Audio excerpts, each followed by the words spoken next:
Weber, né? É especialista e palestrante nas áreas de finanças, gestão e governança.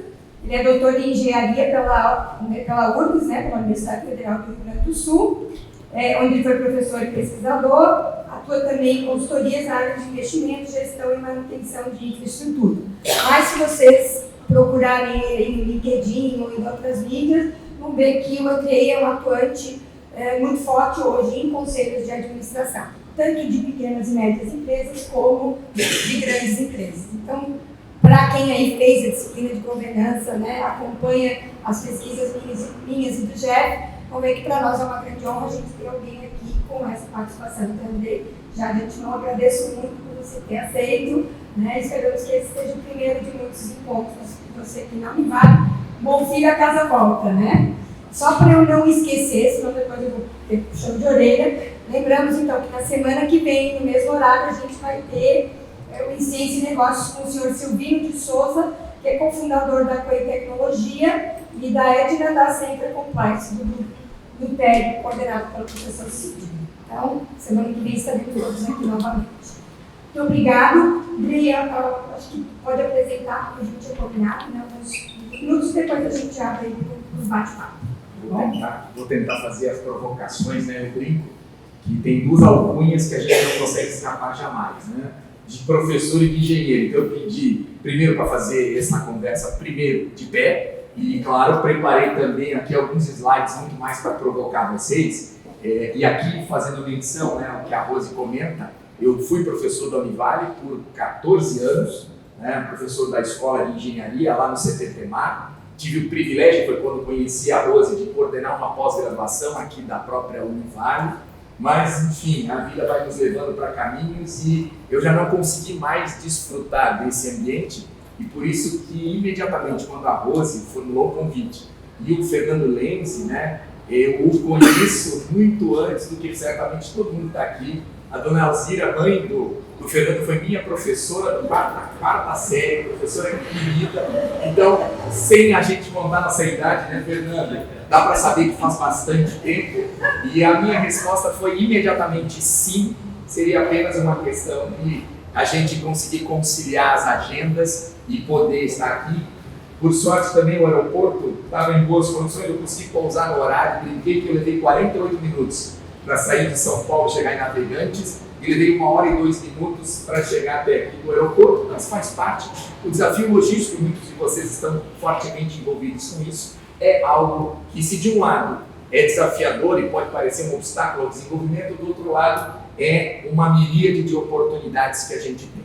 E como eu disse, essa alcunha de professor sempre me leva a preparar algumas provocações, possivelmente a gente coloca apenas algumas delas, a partir de um pouco dessa experiência que eu venho acumulando como conselheiro de administração. Lá se vão 14 anos desde o meu primeiro conselho, tenho estado em empresas de capital aberto, capital fechado, de diferentes setores. E aí, quando eu estava preparando essa pequena apresentação, e eu tinha já discutido com a Rose o título, eu coloquei governança corporativa em ação, conselhos que criam valor. E aí quem manda lá na minha casa estava vendo o computador aberto e perguntou, mas vai dar conselho para o pessoal?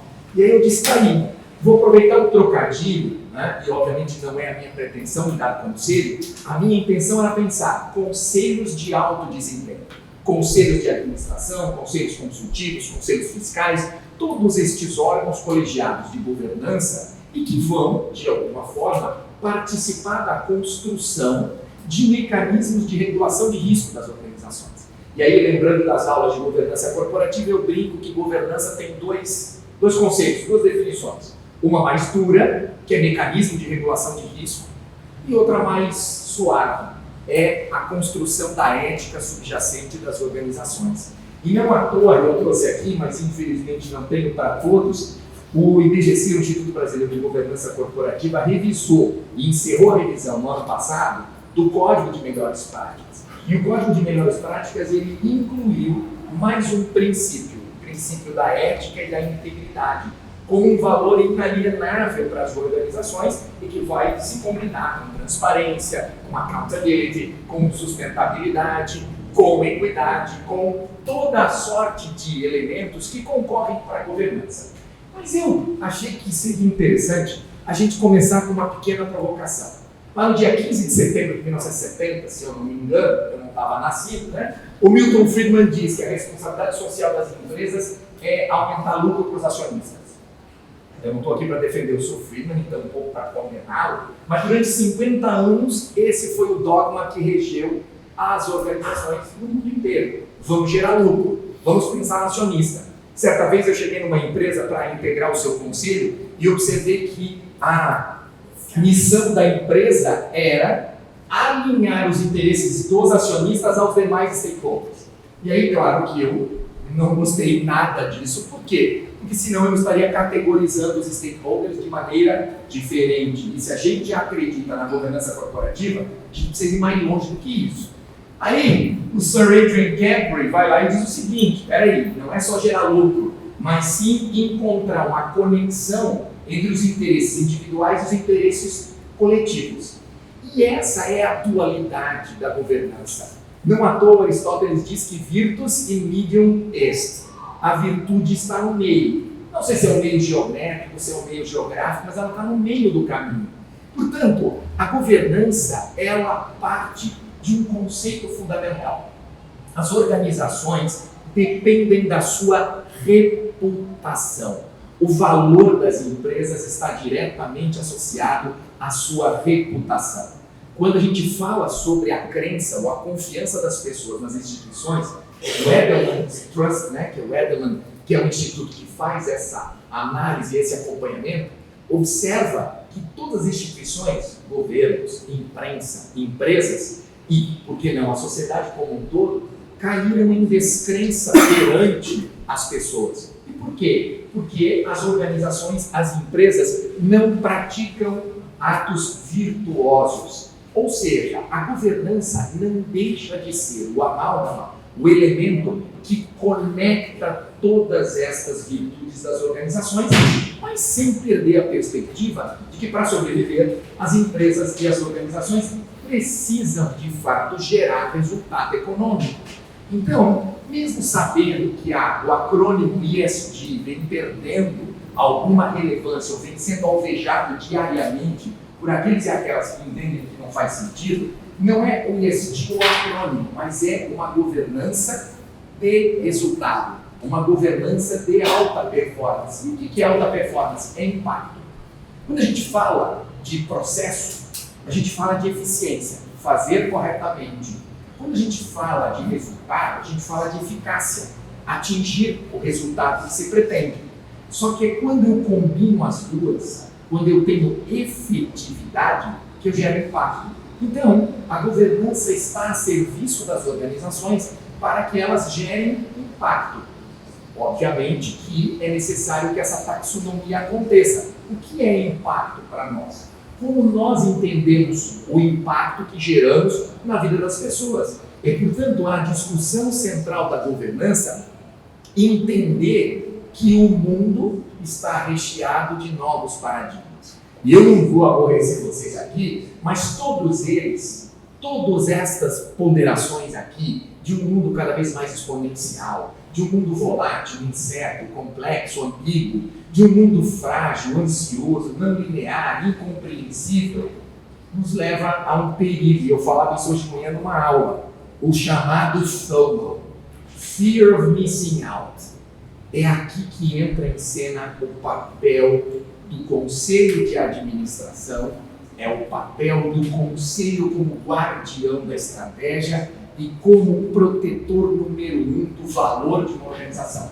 Eu primeiro protejo e depois eu gero.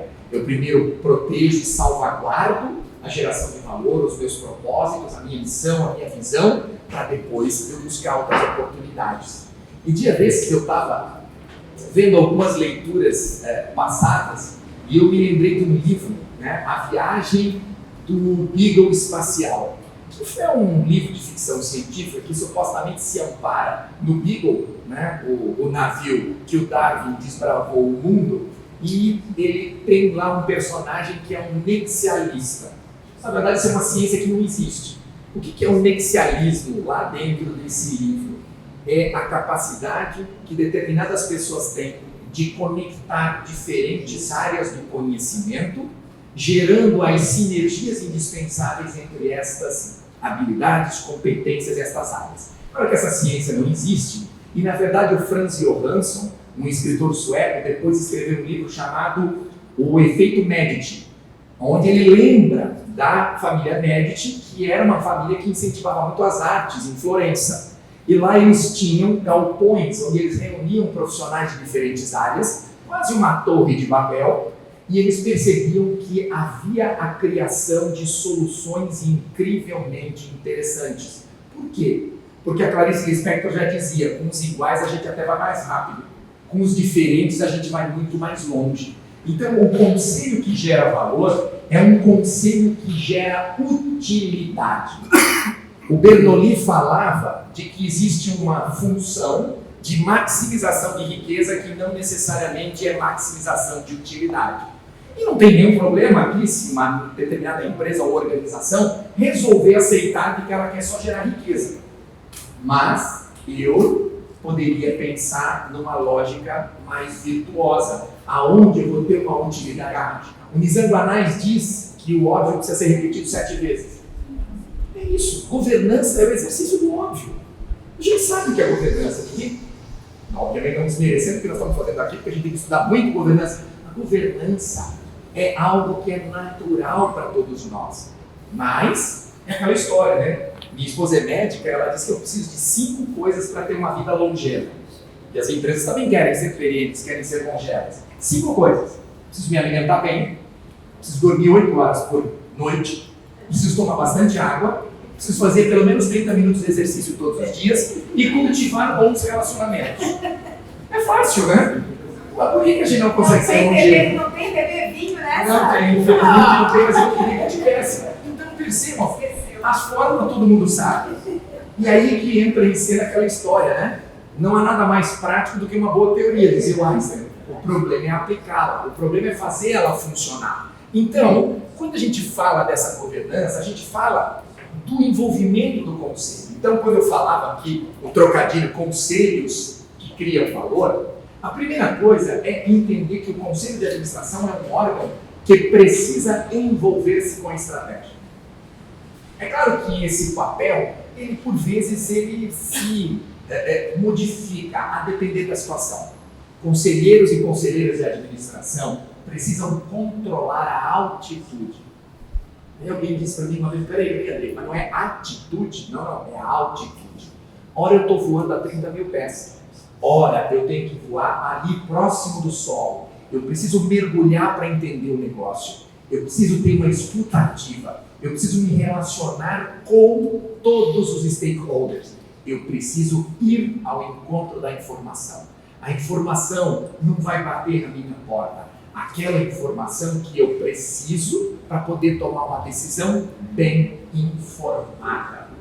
E eu, que tive o privilégio de ser conselheiro de estatal e de economia mista, a gente, de vez em quando, recebia em casa um envelope com um dossiê de 700, 800 páginas, fazendo alguma denúncia contra alguma gente. E aí eu brincava assim, na minha casa, com a minha esposa, e dizia o seguinte: tem certas coisas que a gente não consegue desver. Ou seja, o meu dever de diligência tem que ser, naquele momento de trabalho, em intensidade máxima.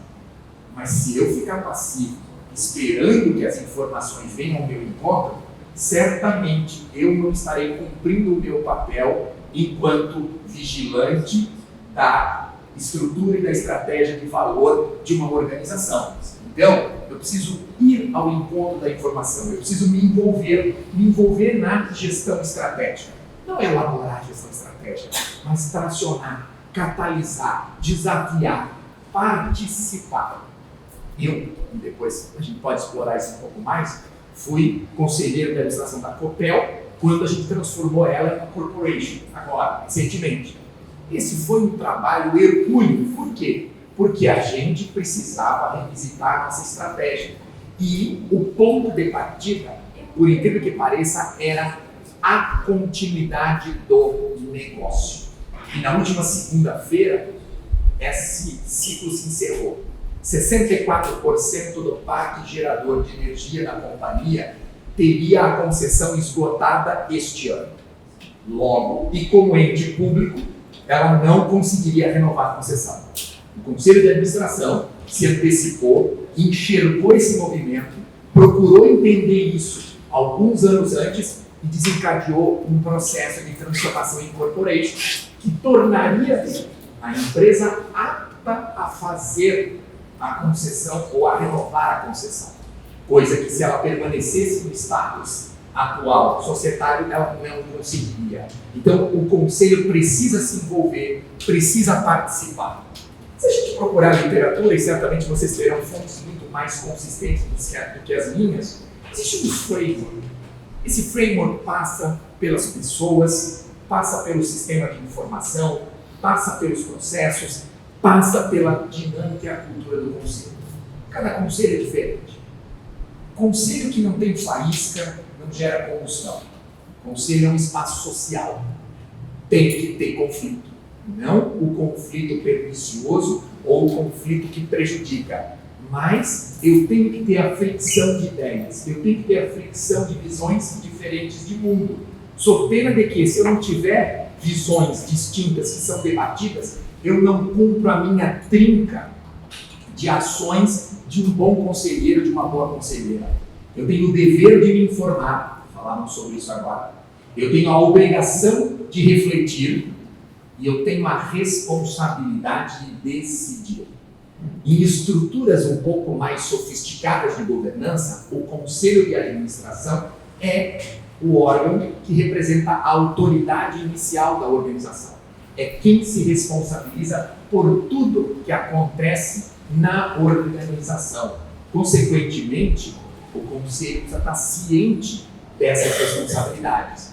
Mas, obviamente, que resultado ninguém controla. A gente controla o processo. Muitas vezes, enquanto conselheiros e conselheiras de administração, nós vamos ser julgados não pelo que decidimos, mas como decidimos.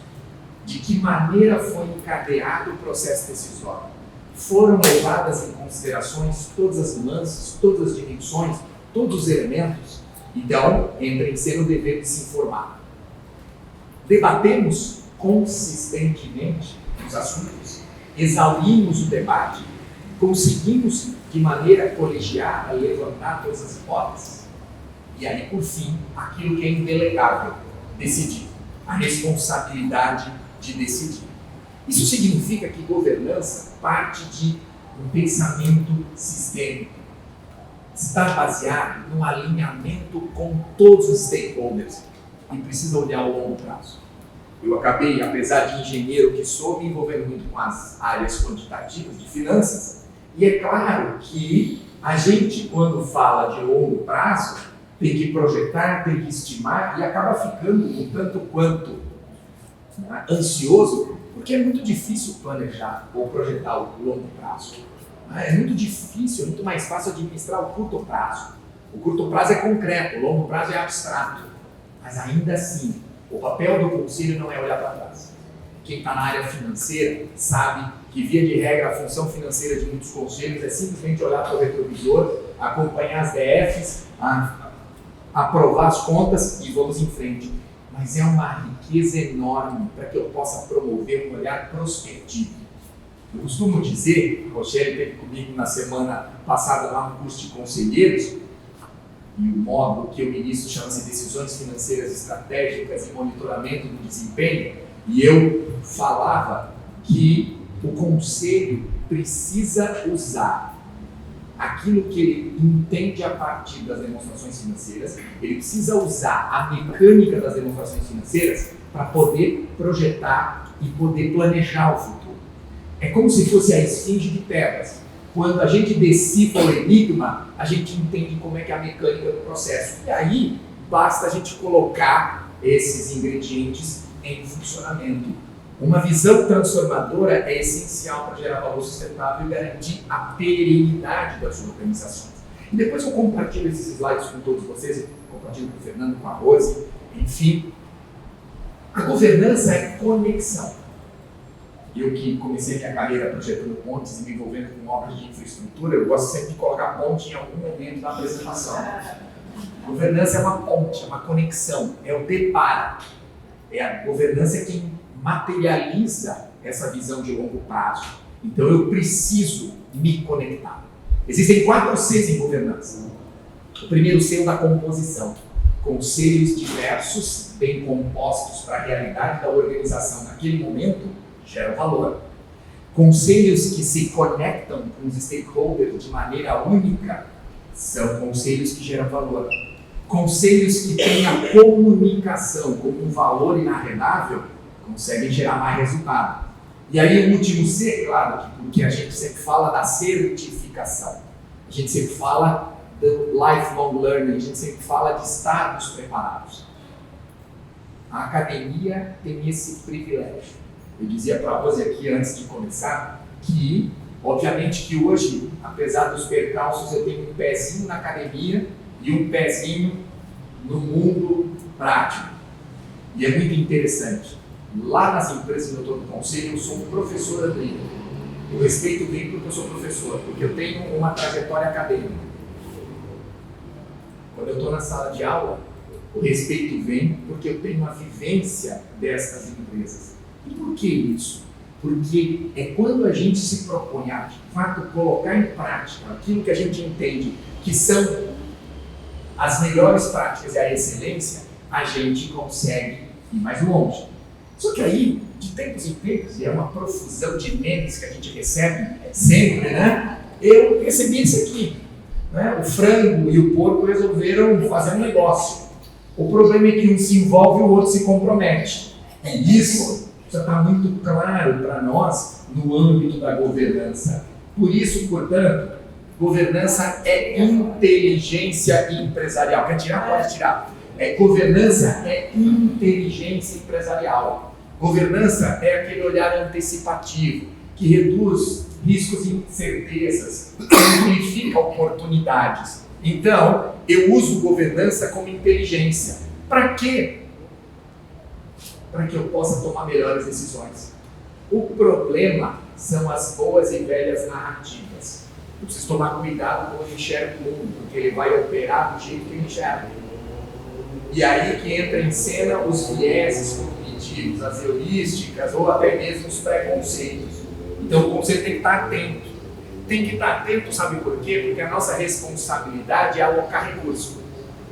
Se alguém me perguntasse pragmaticamente o que faz um conselho, o conselho se responsabiliza pela alocação de recursos materiais, físicos, humanos, intelectuais e financeiros. E precisa decidir corretamente. Onde é que está o perigo aqui? O perigo está em nós esquecermos as nossas prerrogativas enquanto conselheiros e conselheiras de administração. E quando eu uso o termo aqui, autoridade inicial, não é uma questão de ranking ou de hierarquia, é apenas uma questão de responsabilidade. Tudo que acontece na empresa é responsabilidade do conselho de administração. Ô André, mas peraí, desde teoria do domínio do fato até eu não conseguir gerenciar todos os processos. Não tem como escapar. É por isso que a gente fala de tone at the top. É por isso que a gente fala de accountability. Porque o grande problema é a gente coordenar tudo isso.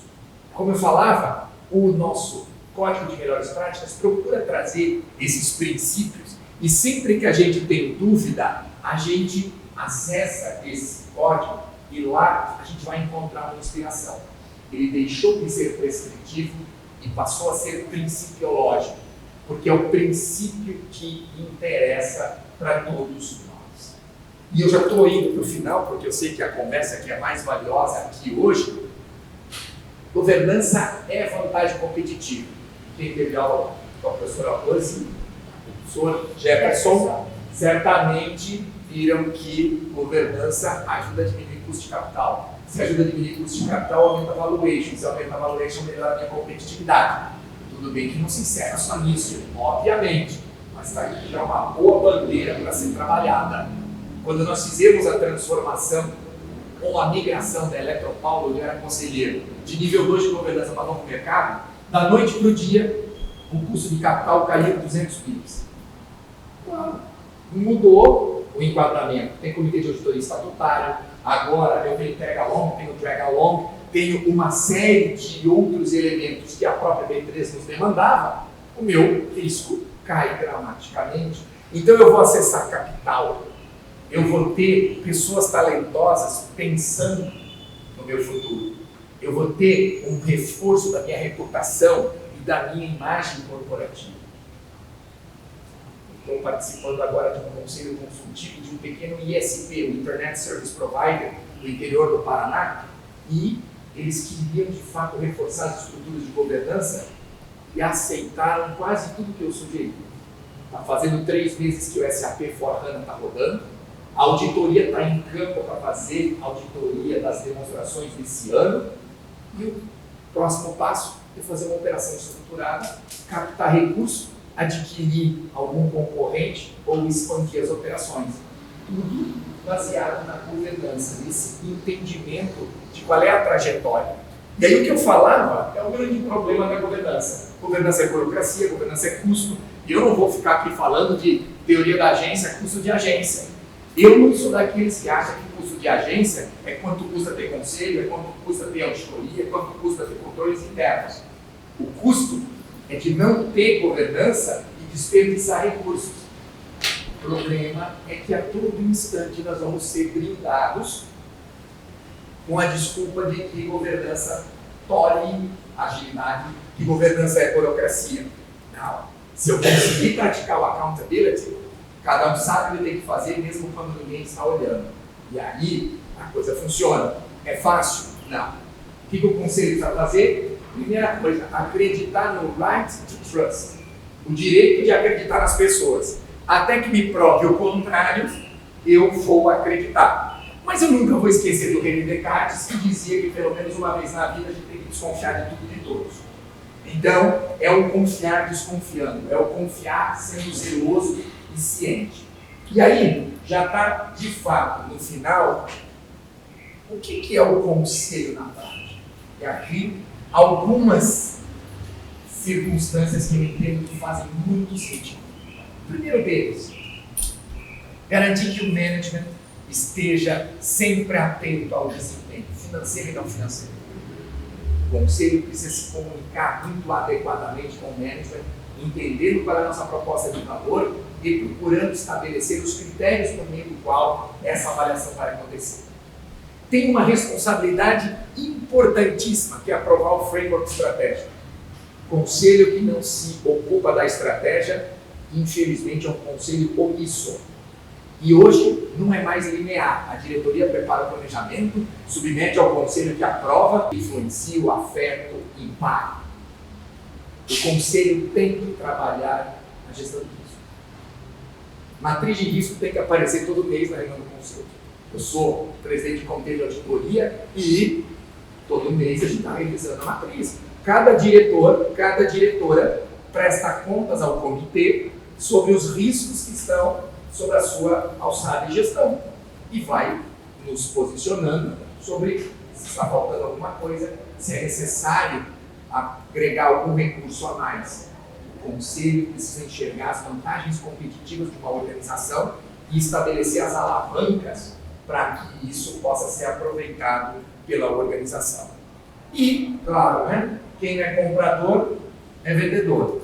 Não tem meio do caminho, né? Então, eu tenho que estar sempre atento às oportunidades de crescimento orgânico ou crescimento inorgânico. Isso colocado em perspectiva nos leva, talvez, àquilo que seja a nossa mais importante missão: construir organizações que aprendem, construir organizações que evoluem, que melhoram o seu desempenho ao longo do tempo, gerando valor. Então, governança é, por definição, um ato pedagógico. Tem que viver para aprender a viver. Consequentemente, não tem como a gente escapar do inevitável processo de tentativa e erro. Mas não é uma tentativa e erro irresponsável. Muito pelo contrário. Eu sou Andriei José Beber, né? Omiti aqui o José, e para o meu santo de devoção, que é o São José, eu acendo uma vela todo dia. que é para que eu só erre coisas novas. Eu não quero errar coisa velha. Porque se eu errar coisa velha, é sinal de que eu não aprendi. O conselho precisa ser muito rápido e identificar os aprendizados. O famoso lições aprendidas. O conselho precisa liderar e precisa ser a inspiração da organização. O Tom Matter Top não é uma frase de efeito. Ele é algo que precisa ser construído e praticado todos os dias.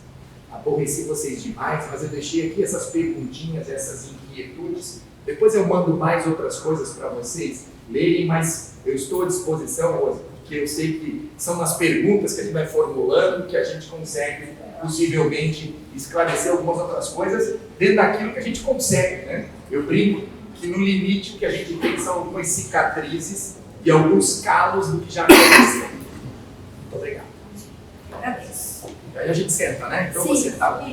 Licença. E enquanto o pessoal prepara aí as perguntas, eu vou aproveitar que eu estou com o microfone na mão, eu vou começar, né? Daí que eu queria saber um pouco dessa tua experiência em conselhos de empresas maiores, empresas de capital aberto, né? E empresas menores.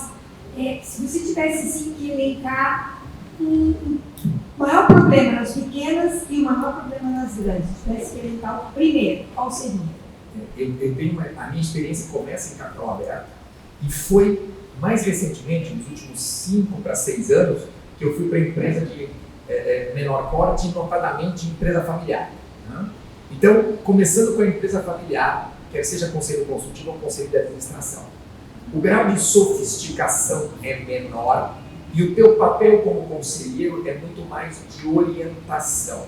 Então, nestas estruturas, eu sou mais um conselheiro professor, vamos assim dizer, que orienta, que incentiva e que de alguma forma ajusta o nível de conhecimento. Porque nessas empresas familiares, por vezes, não é obviamente a regra, mas por vezes tu tens membros das famílias empresárias que não têm a vivência da governança, não tiveram a oportunidade de estudar governança ou outros temas, mas são sensíveis, simpáticos e abertos. E isso já é mais do que a metade do caminho. Esse fundador desta empresa lá do interior do Paraná, que é um operador de internet, ele literalmente construiu a empresa, ele subindo em poste e puxando os cabos de fibra óptica. Mas tem uma visão muito diferenciada de que ele precisa de ajuda, de que ele precisa ter um conselho para ajudá-lo a tomar decisões. Eu estou numa outra empresa familiar que está no setor do agro, que já há 20 anos tem conselho de administração. Por quê? Porque já estão na 3ª geração, 7 holdings, 7 núcleos familiares que compartilham a sociedade, e eles disseram, se nós não tivermos uma estrutura de governança, nós não vamos sobreviver. E nas empresas de capital aberto, Rose, a grande questão é que por vezes elas são lentas e muito engessadas. Para ter uma ideia, e aqui os nomes não são necessários, mas eu tinha um conselho de administração que eu era presidente de 2 comitês e que a secretária do conselho, ela me mandava um script até mesmo do que eu tinha que falar na abertura da reunião. Bem-vindos, bem-vindas à 38ª reunião do Comitê XPTO. Estamos aqui hoje para discutir tal assunto. Ou seja, na verdade, algo que engessava demais. Então, o poder transformador da governança ele é muito mais latente e presente nas empresas de menor porte. Por outro lado, também, as dificuldades, porque aí é uma questão orçamentária, né? Quando eu estou numa empresa de grande porte, falar de bilhão é algo quase corriqueiro. Aí, de repente, tu contratas uma consultoria de R$700 mil para fazer um determinado serviço. E aquilo é normal. Aí, se tu não mudar a chave na tua cabeça, tu está naquela empresa que fatura 300 milhões, e aí vem o orçamento de uma consultoria de 700 e tu diz, mas está barato. E aí as pessoas te olham e falam, peraí, como assim? Barato para quem? Então, o conselho precisa entender o que é caro, o que é barato, o que é muito, o que é pouco, o que é grande, o que é pequeno, o que é suficiente. Esse alinhamento é importante. Eu vejo essa como sendo as principais diferenças. Eu tenho mais, mas vou passar aí para a plateia. Quem quer fazer perguntas? Por favor. Quer o... Olha, não precisa. Todo mundo ouvir? Continuando até essa questão, mas para pequena empresa depois, vai ficar lá no teto. Ah, tá. O problema é o veículo. Chegou um erro, perdão. Acho que foi. Foi. Tá certo? Até continuando nessa questão da pequena empresa e empresa familiar. Né? E quando assim, é o contrário, né? Assim, a empresa ela tem recurso, o sócio proprietário ele tem interesse, mas ele não tem aquele envolvimento. Ele faz o que é o desafio que eu tenho agora, na empresa do meu trabalho. Aí ele quer, porque inclusive foi orientação do jurídico, ele tem, mas na hora do vamos ver, eu sei que eu vou, porque aí eu sei que ele vai ter dificuldade de se envolver nas ações. E aí, por onde que começa tudo isso? Certa vez eu fui convidado, na verdade era a segunda geração que ia implantar a governança, mas dependia muito do aval da primeira geração, do patriarca. E aí houve um momento que as conversas avançaram e o patriarca queria conversar comigo, queria saber quem eu era, que eu ia ser o conselheiro independente daquele conselho que estava sendo ali estabelecido. E a primeira coisa que ele me perguntou: vieste aqui para dizer que eu estou fazendo tudo errado? Aí eu disse: não. O senhor, ao longo de 30 anos, construiu uma empresa que fatura X milhões de reais. Eu não fiz isso. Consequentemente, eu não vim aqui para lhe dizer que o senhor fez errado. Eu vim aqui para que o senhor possa enxergar de maneira ainda mais presente as oportunidades que estão à sua disposição, dado que o senhor já criou essa trajetória. Um outro ponto é mostrar para este fundador, esta fundadora, que ele praticou governança. Empresa nenhuma sobrevive mais do que 3, 4 anos se ela não tiver governança. Pode ser que ele não saiba que o nome é governança, mas ele praticou governança. Pode ser que ele não tenha praticado tudo, pode ser que ele não tenha lançado mão de todas as ferramentas, mas certamente ele teve governança, porque você não chegava até ali. Eu faço parte do conselho de uma empresa centenária, na verdade tem 102 anos.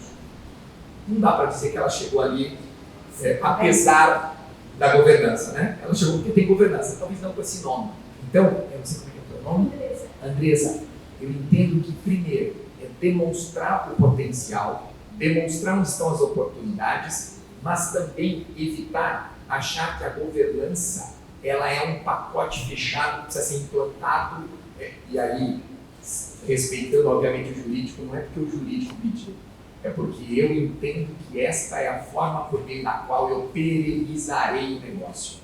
Porque as empresas nascem para perpetuidade, as empresas nascem para transcender gerações. Excetuando um ou outro arranjo societário, uma SPE, e eu que sou de infraestrutura, a SPE nasce com vida útil pré-determinado, começo, meio e fim. Mas as empresas nascem para perpetuidade. Agora, alcançar a perpetuidade depende da qualidade das decisões que são tomadas no presente.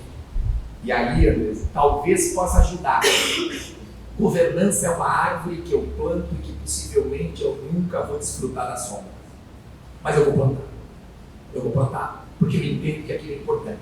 É claro que esse patrocínio do fundador, da fundadora, do acionista majoritário, da referência familiar, ela é importante. Se ele não estiver convencido, se ela não estiver convencida, fica mais difícil. Então, acredito que aqui tem um espaço grande para convencer. E, como diz o italiano, piano, piano, si va lontano. Devagar, devagar, se vai ao longe. Então, governança não aceita atalhos. Governança não aceita o acionamento. Não dá para achar que eu vou ter um pacote fechado. Eu preciso ir construindo essa governança e o convencimento é diário. É um convencimento diário. De vez em quando dá dor de barriga. Dá dor de barriga, claro. Por quê? Porque tem custo, dá trabalho, mas é o exercício paulatino. E aí é importante que eu tenha um conselho que seja líder na tração. Em 2011, eu era conselheiro da Celeste. E um dia, eu não entendo nada de ESG, já fui presidente de comitê de desenvolvimento sustentável. E aí, uma gerente de sustentabilidade, ela me encontrou no corredor e disse: conselheiro, o senhor tem um minuto? E aí eu disse: tenho. Conselheiro, sustentabilidade é um tema fundamental para o nosso setor. É interessante, me conta mais. Na época ainda era triple bottom line. E, tá bom, deixa comigo. Eu tenho na minha agenda, eu sempre me entendi muito disciplinado, tinha minhas anotações. comecei a acionar meus contatos, e um deles está aqui da Univale, o Lerípio. Lerípio, me explica o que é isso. O Lerípio sentou na minha frente, o que era para ser uma conversa de meia hora, virou 1 hora, virou 2 horas. Beleza, a cabeça está fervendo. Está fervendo. Eu vou conversar com a MSI, que fazia já na época os ratings. Vamos entender. Vou conversar com o Investment Banker. Vou conversar com outros players do setor. E aí eu disse, nós precisamos ter isso. Eu não entendo nada, mas vamos ter um comitê de sustentabilidade nessa empresa. Em 2012, nós implantamos. Toda reunião, eu ia lá e dizia, quando é que nós vamos falar de sustentabilidade? Na primeira reunião, ninguém me deu bola. Na segunda, ninguém me deu bola. Então, o conselheiro, a conselheira de administração, precisa ter a empatia e a capacidade de entender que aquilo é importante. Quando eu tinha... Se eu contar quanto tempo faz, vai expor a nossa idade, né, Fernando? Eu, quando me alfabetizei, e aí, como eu sou nascido em novembro, a minha mãe conseguiu me colocar na escola com 6 anos recém-completados. Eu, ao final desse primeiro ano, me alfabetizei e minha mãe me colocou na aula de inglês. Minha mãe não fala inglês, meu pai não fala inglês, mas me colocou na aula de inglês. Aí, no ano seguinte, me colocou para fazer um curso de programação no antigo CETIL, lá de Blumenau. Quem incentivou a minha avó, que é natural daqui de Itajaí, a família Werner, e que disse, isso aqui é importante para o futuro do menino. 2 pessoas, minha mãe e minha avó, que não tinham a mínima noção de que aquilo seria uma habilidade, uma competência importante no futuro. Mas mesmo sem saber, incentivaram. Então, é exatamente esse o ponto. Tá? Eu vou criar um movimento. Eu entendo que aquilo é importante e eu vou tracionar. Então, o conselho precisa encontrar as pautas, as agendas. Cada conselheiro traz a sua bagagem. Então, eu não preciso entender do negócio, mas eu preciso entender de negócio. Vou dar um exemplo aqui e prometo que eu já paro de falar. O problema de gestão de SKUs, de estoque, não é, obviamente, problema de conselho. Mas no setor têxtil, a gente tem 7.000 SKUs. E o pessoal da fábrica detesta isso, né? Porque era melhor um setup só e está tudo resolvido. Quando a gente fala de semente de soja, a gente tem 25 tipos de sementes diferentes. E o comercial quer que a gente plante 25 tipos diferentes. Afinal de contas, nós queremos ter 1.800.000 sacas de semente para render e a gente precisa ter variedade. E aí, o pessoal da produção fica louco. Então, negócio têxtil, agronegócio, completamente diferentes, mas os problemas, as dores, são rigorosamente as mesmas. O conselheiro de administração, a conselheira de administração, sem entender de negócio. Por isso que uma pergunta fundamental é, como é que a minha empresa ganha dinheiro? Qual é a minha proposta de valor? Um dos setores que eu estou é o setor imobiliário. O que é o setor imobiliário? Comprar bons terrenos, desenvolver bons projetos dentro do orçamento e vender bem, e rápido, e conseguir financiamento. Claro, estou simplificando algo muito mais complexo. Mas é aí, quando eu entendo essa lógica de valor, que eu entendo onde é que estão as alavancas que eu, como conselheiro, posso colocar à disposição da empresa para que ela consiga fruir dessas oportunidades. Senão, eu não consigo fazer isso acontecer. Então, o conselheiro é nada mais, nada menos do que, obviamente, sem exageros, um destravador de caminhos. Ele enxerga o gargalo, como ele Goldratt fala, né? Enxerga o gargalo e elimina o gargalo. Como? Com gestão, com treino, com coaching, com preparação, com mentoria, com orientação. Então, acho que vale muito esse olhar pedagógico para a governança. Quem mais?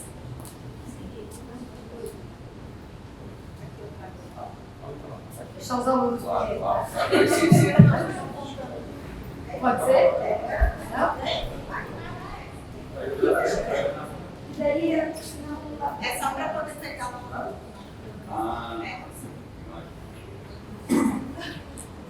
Andrei, muito obrigado pela palestra. Meu nome é Pedro, trabalho no setor da construção civil e corporação imobiliária. E eu queria talvez te pedir retomar um pouco o assunto que você fez no primeiro terço da tua fala. Você trouxe a questão... É preciso entender, pelo menos essa é a minha convicção, de que cada um precisa receber um benefício proporcional e adequado ao grau de risco ou de sacrifício que assume para com aquela organização. Então, a primeira coisa é não disputar de que o acionista não vai ter o lucro dele. O acionista vai receber o seu lucro. Não há nada pecaminoso nisso e tampouco antagonista. Resta saber se os demais stakeholders estão recebendo benefícios apropriados ao grau de risco e sacrifício que assumem. Porque todos nós sabemos qual é o grau de risco e de sacrifício que assume o acionista.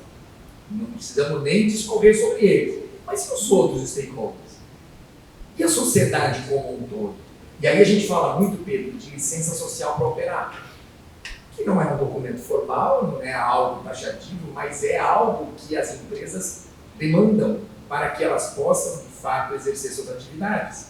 Então, o conselho de administração precisa entender quem são seus stakeholders. Lembrar que esses stakeholders modificam-se ao longo do tempo, que afinal de contas, eu tenho mudanças nos comportamentos socioeconômicos, eu tenho mudança em tecnologia, eu tenho uma série de elementos que vão ocorrer. Quando a gente falava, e eu tenho alguma experiência em PPPs, parcerias público-privadas, a gente fala de projetos de alto impacto. E uma das principais tarefas na gestão desses projetos é a gestão dos stakeholders. Por quê? Porque a gente vai alagar uma área e vai tirar a pessoa da sua casa. A gente vai passar no meio daquela reserva uma linha de transmissão. Mas na construção civil isso também acontece. A gente hoje tem profissionais de serviço social que estão conosco. Por quê? Todo mundo sabe, Balneário Camboriú é a meca da construção civil brasileira, aonde é uma chatice ter uma obra perto da tua casa. Só que essa externalidade negativa ela precisa ser, de alguma forma, contornada. Então, o conselho precisa estar atento a estes stakeholders, às suas expectativas, e tentar criar meios de se comunicar e de se conectar com esses stakeholders. Mas nunca esquecendo que cada um precisará receber um benefício apropriado e adequado ao quanto está se envolvendo. Poderíamos usar novamente como analogia aquela brincadeira do frango e do porco, quem se envolve e quem se compromete. Eu preciso entender quem são os meus stakeholders, quem está envolvido e quem está comprometido, o quanto está envolvido ou o quanto está comprometido. Existem diversas técnicas para fazer isso, que é um exercício de escutativa. Não é uma tarefa simples, porque isso envolve pedir para as pessoas se posicionarem, pedir para as pessoas se manifestarem. E nem sempre o que vem é algo que pode ser utilizado diretamente. Ou seja, eu preciso fazer um filtro. É como quando eu faço, por exemplo, uma pesquisa de clima organizacional. Vai vir muita coisa. Uma das empresas do doutor no conselho, o presidente da companhia instituiu um café com o presidente, que é um momento lá de cerca de 1h30 por mês, aonde as pessoas vêm para tomar um café com ele e falam o que vem à cabeça. Não dá para ele pegar toda a lista de demandas e implementá-las, mas ele precisa ter a escutativa. Então, é exatamente criar um modus operandi aonde, primeiro, eu ouço, que não significa que necessariamente todos vão ter o mesmo quinhão, mas eu preciso ouvi-los para entender as suas expectativas e tentar fazer a mediação da melhor forma possível. Mas, me perdoe quem é do direito, possivelmente eu vou cometer aqui uma impropriedade. Que nem o Estado democrático de direito trata os desiguais na proporção da sua desigualdade. Esse é um bom caminho para o conselho. Enxergar todos e todas, mas sabendo que as lentes e os filtros são diferentes. Mas dá trabalho, dá trabalho.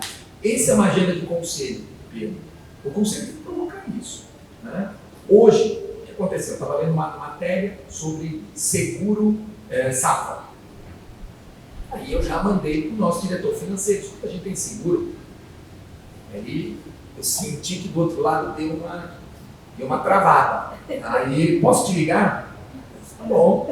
Veja bem, o seguro ficou caro, nós estamos com restrição orçamentária e esse ano nós não fizemos seguro das áreas. Beleza, mudanças climáticas, enchente no Rio Grande do Sul, seca no Mato Grosso. E aí?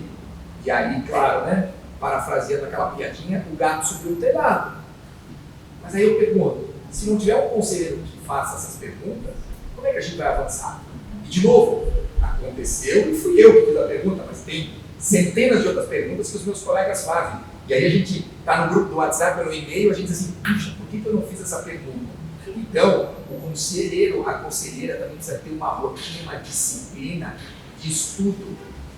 O Francis Bacon, pai do método, ele dizia o seguinte: a leitura torna o homem preparado. A conversa torna o homem afiado. A escrita o torna definitivo. Dá medo escrever a tese, né? Dá medo escrever a dissertação, porque eu vou escrever e vai ficar ali para sempre. Tá? Então, a leitura é a revisão bibliográfica. É a revisão da literatura. É quando o conselheiro ou a conselheira se prepara para a reunião do conselho, estuda, procura entender o que está acontecendo, conversa com outros players, faz o seu dever de casa. A conversa torna o homem afiado, é o papo, é a discussão do conselho. Aí eu preciso ter um presidente de conselho, uma presidente de conselho que saiba coordenar bem a pauta. E não seja procrastinadora, porque os temas difíceis me deixam por último na agenda. Aí eu já terminei reunião de dentro do táxi do aeroporto. Por quê? Tema ruim, deixa por último. Que nada, vamos enfrentar, vamos discutir, vamos para cima. Só que aí tem um detalhe: como é que o conselho de administração se comunica com o mundo? Pelas atas, que não podem nem revelar tudo, mas não podem ser omissas. E aí eu vou lembrar de um amigo meu que dizia assim, sempre que a gente elaborava a ata, e eu sempre tive um certo cuidado em participar desse processo, ele sempre dizia o seguinte: faz isso direitinho, que daqui a 5 anos eu vou estar na frente do fiscal da CVM e eu tenho que me lembrar o que aconteceu. Porque de fato, daqui a 5 anos eu não lembro mais o que aconteceu, o que estava acontecendo para que aquela decisão fosse tomada.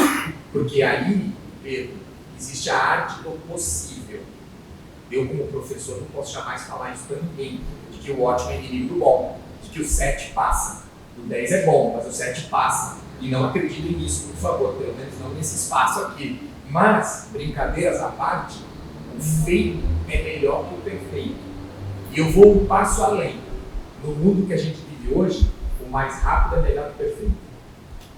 Faz, decide rápido, consistentemente. Se for para errar, conserta rápido, mas aprende. Então esse processo de aprendizagem contínua precisa acontecer, né? A gente às vezes, e eu não sei se algum de vocês ou alguma de vocês já é conselheiro, eu pelo menos tinha essa percepção, e achar que ali parece assim o Monte Olimpo, todo mundo se reunindo. Esses dias eu recebi uma mensagem de um amigo meu, é óbvio que eu fui obrigado a rir, né? Que conselheiro trabalha pouco, ganha muito e tem tempo para ficar com a família. Aí eu disse assim, então eu estou fazendo tudo errado, né? Obviamente que é uma satisfação enorme participar dessas discussões, mas tem um trabalho. Deixou de ser papel de conselheiro, deixou de ser aquele papel benemérito. Eu trazia lá uma figura carimbada, uma pessoa super talentosa que só sentava lá e abria a boca de vez em quando para me dar um insight poderosíssimo. Hoje tem um trabalho braçal, tem leitura, tem preparação, tem discussão, né? Então o conselheiro, a conselheira precisa de fato estar atento. A McKinsey fez uma pesquisa, acho que foi em 2012, então ela já está obviamente ultrapassada e eu espero que ela não se repita mais, né, os dados, os resultados.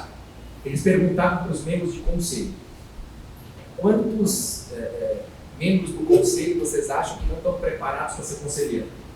A resposta deu mais ou menos 20% dos membros dos conselhos não estão preparados. Bom, 1 de cada 5 não estaria suficientemente preparado para ser conselheiro. Aí, tinha uma segunda pergunta: você se sente preparado? 100% se sentia preparado. Claro, então, o outro não sabe, mas eu sei. Então, essa também é uma discussão importante, né? A composição dos conselhos, quem faz parte, como faz parte, isso tudo é muito importante. Então, governança também é honestidade intelectual, né? Eu preciso entender que o meu ciclo se esgota. Tem um empresário que começou com uma startup em Florianópolis, daqui a pouco ele tem o nome dele, e ela está vinculada ao ramo médico hospitalar.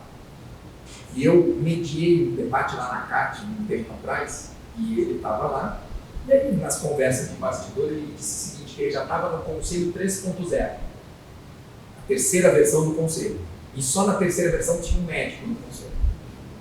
Até então, a composição do Conselho não demandava um médico. Por quê? Porque a primeira composição era alguém comercial, era alguém de desenvolvimento, era alguém financeiro, era alguém estratégico, era alguém de growth. Agora, ele precisa de alguém na área médica. Olha a ironia, né? Então, montar bem o conselho e montar o conselho, Andresa, para a realidade daquele momento. E aí, a gente não é eterno no cargo, né? O Lulu Santos já dizia, não pense que te quero mal, apenas não te quero mais. Eu deixo de ser útil para o conselho, eu deixo de ser útil para aquela estrutura e eu preciso oxigenar. Eu tinha até deixado aqui um slide que eu ia falar sobre isso, sucessão dos conselhos. Isso é algo fundamental. Eu preciso estar preparado. A nossa passagem é temporária, mas tem que entrar jogando, se possível fazendo gol e deixando o legado. Então, precisa estar preparado. Próximo. Jeffrey. Aqui, vai tirar para pegar minha pergunta. Só não faz pergunta difícil, Eu Baixinha. ia Não faz pergunta difícil. Faz pergunta difícil. Professora, eu vou puxar a sardinha para minha pesquisa, né? A gente falou sobre ela. Falamos. Acho que é a mesma pergunta. Bom, enfim, o professor comentou sobre a função do professor, né? Quando entra no conselho, principalmente conselhos consultivos, eu acredito, né? Exatamente. Em pequenas e médias empresas. A minha curiosidade seria, o que o professor ensina? Né? Quais são as matérias, né, que o professor passaria? E como é feito esse ensino dentro desses conselhos? Que eu acredito que seja no início do conselho, né? Na montagem desse conselho. Eu não sei também os temas que são ensinados, o que é ensinado e como ensinado. Ótimo. Bom, vou dividir a resposta aqui em duas partes, né? Uma mais superficial e outra um pouco mais profunda. Vou começar com a superficial. Nem todo mundo está acostumado num conselho de administração, num conselho consultivo, com os jargões, com a terminologia. Obviamente que a área financeira é uma área que eu tenho mais afinidade e me sinto mais confortável. Talvez eu até possa sugerir que eu tenho autoridade para, entre aspas, ensinar. A gente não ensina, né? Aliás, esse ato ele demanda que tenha alguém que esteja disposto a ensinar e alguém do outro lado disposto a aprender. Então também esse papel de um conselheiro que é professor, que é orientador, que é um indutor do conhecimento mais formal dentro do conselho, e não só prático e empírico, ele, obviamente, depende da abertura das pessoas em fazer. Mas quando eu falava de um exemplo superficial, especialmente no setor financeiro, são muitas siglas em inglês, né? É o Walker, o RFP, não sei o quê, e fala isso e fala aquilo, e de repente eu estou olhando na reunião do conselho uma acionista, membro da família que está no conselho, e ela está lá já viajando porque ela não entende todas aquelas siglas. Eu percebendo aquilo, isso aconteceu comigo recentemente, percebendo aquilo, eu disse para o diretor financeiro, escuta, o que é esse monte de sigla aí que tu está falando? O diretor financeiro até olhou para mim meio arregalado, tipo, mas se tu não sabe, nós estamos perdidos. Né? Mas eu estava explicando isso aí. O que é essa RFP aí? Request for Proposal. Tá, então pedido de orçamento, é isso? E daqui a pouco eu percebi a acionista meio que balançando a cabeça para mim, porque ela entendeu que eu estava fazendo aquilo para que ela voltasse para a conversa. Senão eu perdi ela. Perdi ela no RFP. E aí, na hora que eu tiver que discutir uma coisa séria, ela já está longe. Então, é um pouco esse olhar para dizer o seguinte, sabe que está todo mundo na mesma página? Outra coisa, né? Eu estou tendo o privilégio de presidir um conselho consultivo, mas por enquanto é só teste, né? Quando vem aquela apresentação de 147 slides, eu já mudei o enfoque. O que está sendo pedido tem que estar no primeiro slide. Porque senão, a apresentação vai acontecendo, os slides vão vindo e no final nós já esquecemos por que nós estamos conversando. Então, é um papel de orientação pontual. Eu vou lá, mergulho, participo. Agora, existe também, muitas vezes, a necessidade de um envolvimento mais profundo. Por exemplo, estamos tendo lá uma determinada discussão aonde o plano de meritocracia está sendo discutido e aí, de repente, o management diz assim que nós vamos fazer um PPLR e o percentual deu 17% do lucro. Aí eu disse, para tudo. Vamos lá. Está todo mundo ciente que nós estamos abrindo mão de 17% do lucro para atingir essas metas?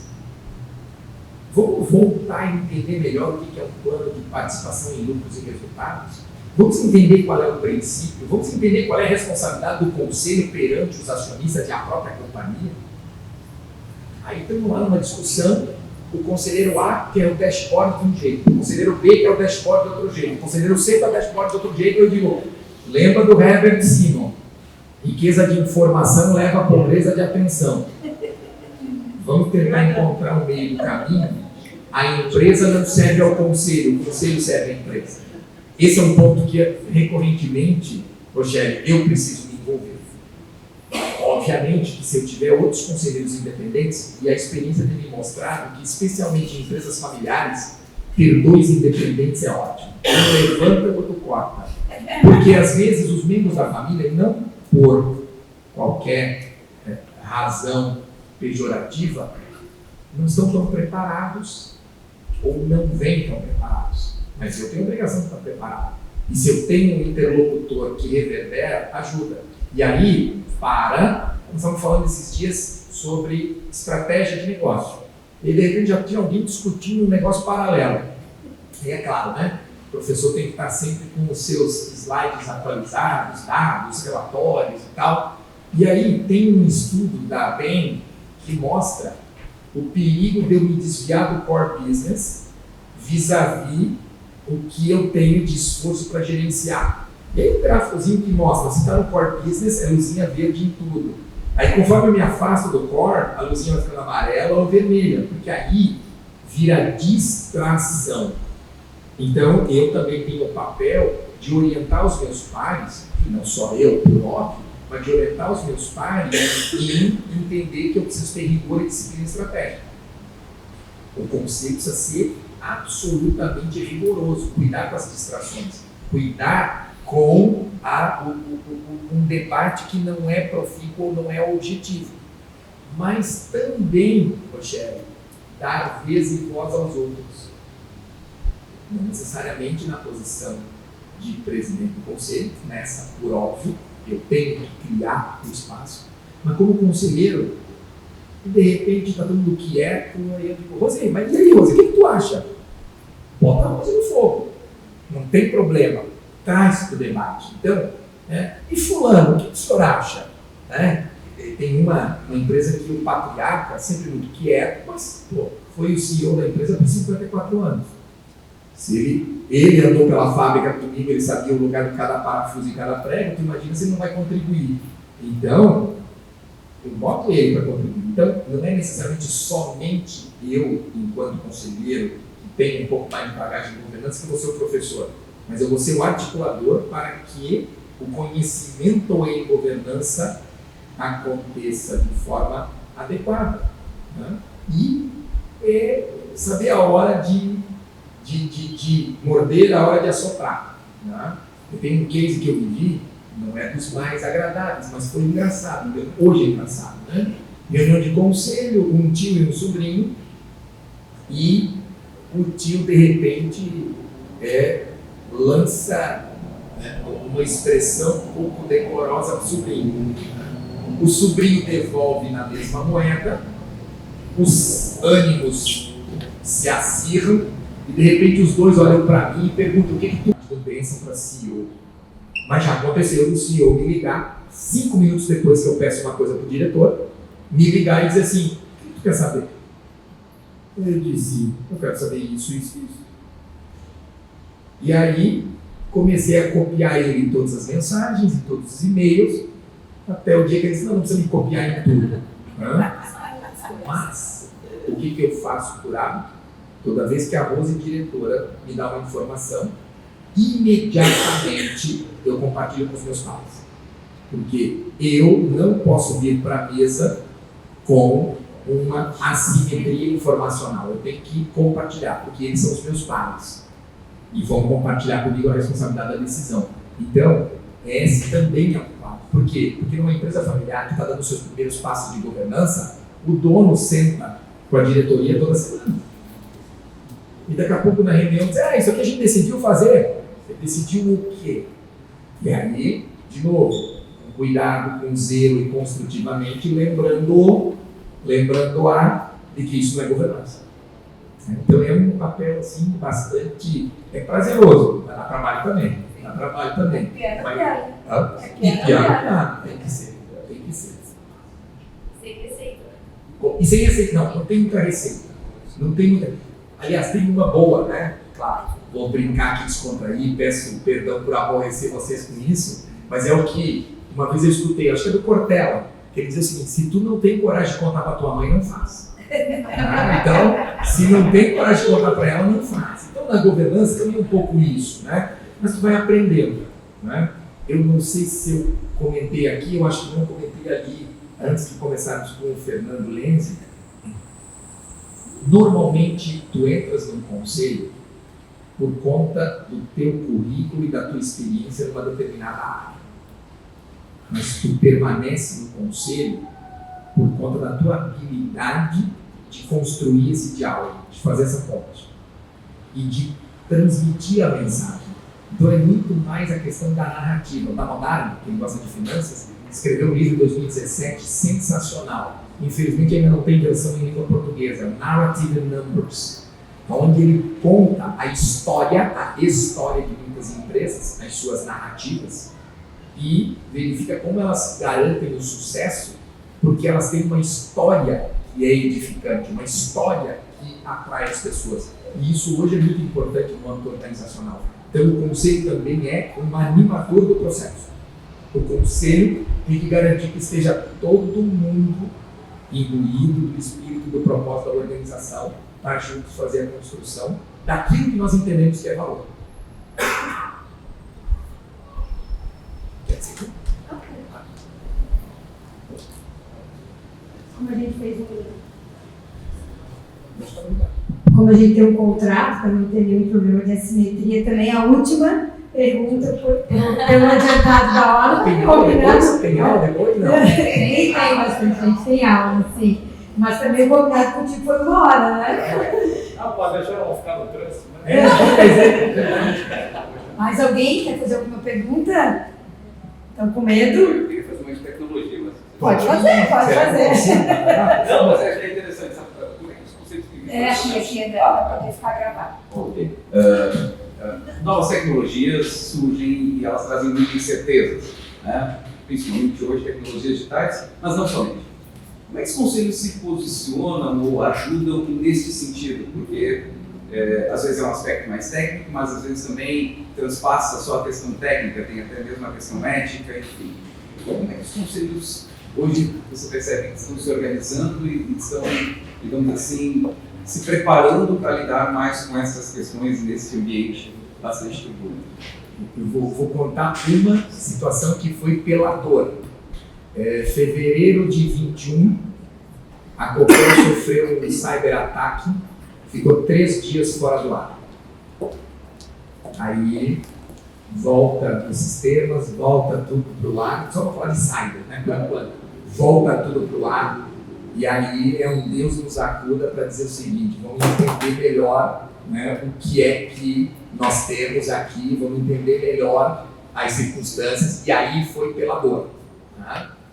Mais ou menos na mesma linha, quando Brumadinho e Mariana romperam, todas as empresas de energia com base hídrica ficaram enlouquecidas fazendo revisão de barragem. Mas é uma barragem completamente diferente. Uma é de resíduo, a outra é de concreto. E eu uso esse ponto de partida por quê? Porque muitas empresas querem promover a transformação digital, entendem que ela é necessária, mas não conseguem entender efetivamente como ela se articula com a sua estratégia de negócio. Nós agora estamos discutindo, aí é só um outro exemplo, e eu volto para a origem e o conceito da tua pergunta. Nós estamos discutindo agora no setor imobiliário Tem um cachorro robô que ele circula a obra fazendo vídeo e foto, e uma inteligência artificial por trás desse sistema vai fazendo o apontamento, Pedro, o apontamento da evolução das empreitadas. Custa $1 milhão. Nós estamos comprando agora uma órtese, uma mochila que vai nas costas e que tem uma articulação, e o cidadão consegue levantar até 180 quilos. Mas aí, como é que surgiu isso? Nós temos uma inteligência artificial lá que interage com quem quer comprar um apartamento, responde, está super bem treinada, inclusive ela tem um desvio, porque como o CEO é corintiano, se alguém pergunta se o Palmeiras tem mundial, ela sempre diz que não tem. Então, mas enfim, brincadeiras à parte, mas como é que isso aconteceu? Nós temos um comitê de inovação. É importante que a organização tenha um sandbox ali para discutir, para se sensibilizar, porque, via de regra, hoje a situação está mudando. Os conselhos são, entre aspas, velhos. Eu tenho 51 anos e em um dos conselhos eu sou mais jovem. É difícil que alguém de 51 anos consiga ter totalmente a capacidade de entender. Não que seja impossível, muito pelo contrário, mas eu preciso ter o senso de urgência. Então, eu preciso ter estruturas que me apoiem, que me subsidiem. Então, nós temos um comitê executivo de inovação permanente, que está o tempo inteiro inventando coisas e trazendo coisas. E lembrar, tu deves conhecer muito mais do que eu. Inovação é uma caixinha com luz colorida piscando. Esse é o primeiro desafio dos conselhos. Mostrar para os conselheiros e para as conselheiras de que não é um chat GPT, que não é uma caixinha com luz colorida piscando, que não é uma inteligência artificial, que não é um site bonito, que inovação é algo muito, muito, muito maior. Então, tem um ponto de atenção que é aculturar as pessoas, gerar esse senso. Mas, normalmente, isso acontece por meio de um comitê que subsidia e que nutre o conselho. Agora, vai precisar ter alguém que reverbera isso lá no conselho. Vai precisar ter alguém que todo dia traz aquele tema. Né? O tema ESG, o setor imobiliário, ele era inexistente na pauta dos conselhos até mais ou menos 2015. Inexistente. Hoje, todo mês, em toda reunião de conselho, existe pelo menos um assunto de ESG. E agora, com a necessidade de reportar IFRS S1 e S2, isso virou um Deus nos acuda. A empresa de capital aberto vai ter que reportar ESG e mudanças climáticas nas suas demonstrações financeiras, dupla materialidade. E que talvez seja, quem é da área financeira sabe disso melhor que eu, talvez seja o grande elemento que está faltando para, de fato, a gente ter uma estratégia ESG consistente. Né? Não é romanceada, mas é consistente. Então, não só para o tema da inovação, mas para todos os temas em que há algum grau de disrupção, e a disrupção da cultura do conselho. Lembra que eu tinha colocado aqui que um dos pilares é dinâmica e cultura do conselho. Cada conselho tem a sua cultura. E é importante que o conselho esteja exposto a determinados ambientes. A gente tem uma prática, a cada bimestre a gente traz um especialista que vem conversar conosco sobre algum assunto.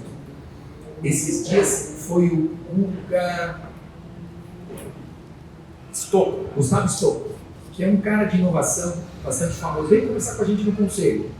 No outro dia chamamos um outro cidadão que veio falar para a gente sobre transformação do canteiro de obras, falar de novas tecnologias. Então a gente precisa criar um espaço para que os conselheiros se sensibilizem e, ao estarem sensibilizados, eles promovam a atração na agenda. Mas se não tiver quem reverbera, fica difícil. Mas a gente sempre tem alguém que é abnegado na empresa. Sempre tem um gerente, um diretor, uma diretora que te encontra no corredor. Agora, para isso, eu preciso sentar no refeitório para almoçar. Então, o conselheiro que vive na salinha do conselho, entra, fica na sala do conselho e vai embora, esse nunca vai escutar essas oportunidades. Claro, tem coisa boa e coisa não tão boa para escutar, mas tem que estar aberto para escutar e filtrar. Então, isso também é bom. Eu tenho uma prática de mergulhar nas operações. Só não subir no poste para instalar fibra ótica, mas fui junto. Fui para a fazenda semana passada, semana retrasada, estava nas fazendas acompanhando o plantio de soja. Eu quero entender, né? Eu quero saber. Aí tu vai lá, passa 2 dias, te sensibiliza e entende que às vezes aquela decisão que tu está tomando é inexequível. Né? Então esse eu acho que é o ponto. Então pensando em qualquer tema que seja inovador, com perdão do trocadilho, eu preciso criar um movimento antes. Obrigado. Obrigado. Agora. Então, mais uma vez, muito obrigada. Né? Foi Eu que muito agradeço. bom. Olhando de todo mundo, prestando atenção, né? Mais uma vez, então, muito obrigada. E acho que, como a gente falou, seja a primeira de muitas, né? No retorno da. Ele retorno nas origens, né? Isso mesmo. Eu trouxe, Rose, aqui alguns verdade, códigos. é Aí, verdade. eu infelizmente não tenho para todo mundo, né? Mas olha, eu tenho o meu de cabeceira que está sempre guardado para minha versão digital, Sim. mas sempre que eu tenho dúvida, eu olho para ele e ele sempre me ajuda. Então, mas enfim, tem a versão digital, depois eu também mando os links para a versão digital. Ótimo. Né? Mas Os aí slides já me tem pediram os alguns slides, aqui. tá? Os slides também mando. Tá, me manda. Eu acho que um bom critério para distribuir é quem fez perguntas. Oh, já boa. tem direito ao livro, né? Pediria então uma salva de palmas